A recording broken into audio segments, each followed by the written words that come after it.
منویہ یعنی کہ منی کو دیکھ کر آپ کس طرح آئیڈیا لگا سکتے ہیں، تجزیہ کر سکتے ہیں کہ آیا آپ شادی کے قابل ہیں یا نہیں ہیں، اور اگر آپ اسی حالت میں شادی کر لیتے ہیں بغیر تجزیے کے تو آپ کو اس کے بعد کیا پریشانیاں ہو سکتی ہیں۔ بسم اللہ الرحمن الرحیم، السلام علیکم ورحمۃ اللہ، میرا نام ہے مدثر قیوم۔ آج کی ویڈیو آپ کے لیے بہت فائدہ مند ہونے والی ہے، میرے ساتھ 5 سے 6 منٹ کے لیے بنے رہیے گا۔ آپ کو منی کا انالیسس کرنا بتاؤں گا کہ مادے کو، سیمن کو دیکھ کر آپ کس طرح یہ تجزیہ کر سکتے ہیں کہ آپ کو شادی کرنی چاہیے یا نہیں کرنی چاہیے، اور کس طرح تجزیہ کر سکتے ہیں کہ آپ کی ٹائمنگ ٹھیک ہے یا نہیں ہے، آپ بچے پیدا کر سکتے ہیں یا نہیں کر سکتے۔ پہلے تو کچھ کامن سی چیزیں سمجھ لیں، عام چیزیں، عام سے کمپلیکیشنز کی طرف جائیں گے۔ پہلے سادہ سی چیزیں آپ کو سمجھا دیتا ہوں کیا ہے۔ سادہ سی بات تو پہلے یہ سمجھ لیں کہ اگر آپ کی منی پتلی ہے تو کیا ہوگا، آپ کی ٹائمنگ نہیں ہوگی، اس میں سپرم کاؤنٹ کم ہے، جراثیم کی تعداد کم ہے، پوسیبلٹی ہے کہ آپ کو اولاد کا مسئلہ بھی ہو جائے، پوسیبلٹی ہے، ضروری نہیں ہے۔ اگر منی پتلی بھی ہو تو بچے ہو رہے ہیں لوگوں کے، لیکن سب سے مین جو پرابلم منی پتلی والے کو ہوگی، اس کو ایک تو قطرے آ سکتے ہیں، جس وقت شہوت آتی تناؤ اس وقت قطرے آئیں گے، سختی ٹوٹ جائے گی، سختی ٹھیک نہیں آئے گی، ٹائمنگ کا مسئلہ ہوگا۔ یہ پتلی منی کے نقصانات ہیں۔ دوسرے نمبر پہ منی کا انالیسس کس طرح کرتے ہیں۔ آپ کا سیمن منی مادہ خارج ہوا ہے، اب اس کو اگر تو اس کا کلر یلوش ہے، وائٹ ہے، تو اس کا مطلب یہ ہے کہ وہ ٹھیک ہے، اس چیز کو سمجھ لیں۔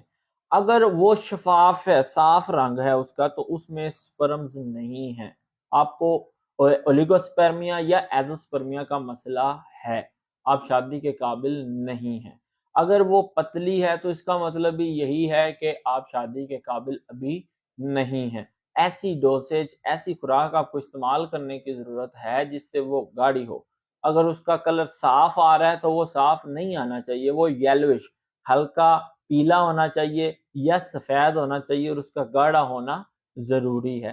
تو یہ منی کا انالیسس ہوتا ہے۔ اس کے بعد اس کی پی ایچ کا لیول ہوتا ہے، تیزابیت کا آپ نے رپورٹ کروائی، اگر اس کا پی ایچ تیزابیت 7 سے 8 کے درمیان آ رہی ہے تو اوکے ہے، 7 سے کم آ رہی ہے تو بھی ٹھیک نہیں ہے، 8 سے زیادہ آ رہی ہے تو بھی وہ ٹھیک نہیں ہے، اس کو بھی ہمیں کور کرنے کی ضرورت ہے۔ 8 سے اوپر چلی گئی، اس کا مطلب ہے کہ آپ کے ٹیسٹیکل تذاب ایسڈ نہیں بنا رہے، منی کو، سپرمز کو الائیو ٹو لیو الائیو، زندہ رہنے کے لیے سٹرک ایسڈ کی ضرورت ہے جو ان کو نہیں مل رہا۔ اس طرح 7 سے کم آ گئی ہے تو بھی جراثیم مرنا شروع ہو جائیں گے۔ اس طرح پس سیل ہے، اس میں ریشہ آ رہا ہے، اس میں خون آ رہا ہے، تو وہ بھی آپ کے جراثیم مارنے شروع کر دے گی۔ تو یہ سارا سیمن انالیسس ہے، منی کو دیکھ کے انالیسس کر کے آپ یہ اندازہ لگا سکتے ہیں کہ آپ کو کیا کیا مسائل ہیں اور آپ ابھی شادی کے قابل ہیں یا نہیں ہیں۔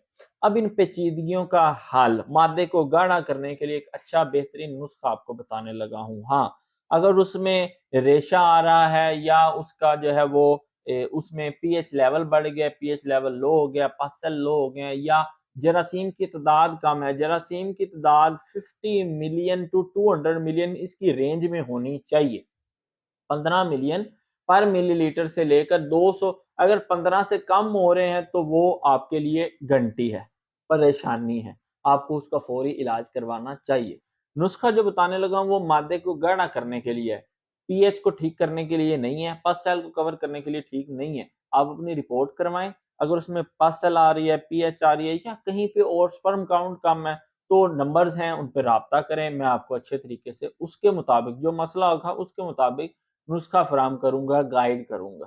ابھی جو نسخہ بتا رہا ہوں وہ صرف مادے کو گاڑھا کرنے کے لیے، جس سے آپ کی ٹائمنگ ٹھیک ہوگی، آپ کی سختی ٹھیک ہوگی۔ نسخہ نوٹ کر لیں، چند ایک چیزیں ہیں، آپ نے کیا لینا ہے۔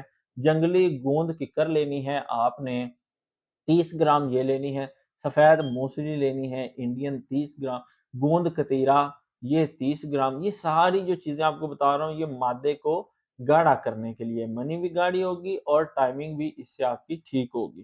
اس کے بعد جو ہے تخم بھنڈی کے جو تخم ہیں یہ آپ نے لینے ہیں 20 گرام، اور تخم پیاز یہ 20 گرام۔ یہ 5 چیزیں صرف آپ استعمال کر لیں، 1 مہینہ استعمال کریں۔ استعمال کس طرح کرنا ہے؟ ان کو پیسنا ہے، ساری چیزوں کو پیسنے کے بعد سفوف بن جائے گا، مکس اچھی طرح کر لینا ہے۔ رات کو کھانا کھانے کے 1 گھنٹے بعد آدھا چمچ دودھ کے ساتھ استعمال کریں، پانی کے ساتھ استعمال کر لیں، مادہ گاڑھا ہو جائے گا، سختی ٹھیک ہو جائے گی، ٹائمنگ ٹھیک ہو جائے گی۔ تو یہ سیمن انالیسز ہے، مادے کو دیکھ کے آپ کو آئیڈیا ہوتا ہے کہ آپ میں کس چیز کی کمی ہے اور آیا آپ شادی کے بھی قابل ہیں یا نہیں ہیں۔ تو یہ میری ویڈیو تھی آج کی سیمن سے متعلق، امید ہے آپ کو اچھی لگی ہوگی۔ اگر اچھی ہے، آپ کو پسند آئی ہے، فائدہ مند ہے، اس کو زیادہ سے زیادہ شیئر کرنا ہے تاکہ زیادہ سے زیادہ لوگ اس سے فائدہ اٹھا سکیں۔ اجازت دیں، اللہ تعالیٰ آپ کا اور میرا حامی و ناصر ہو۔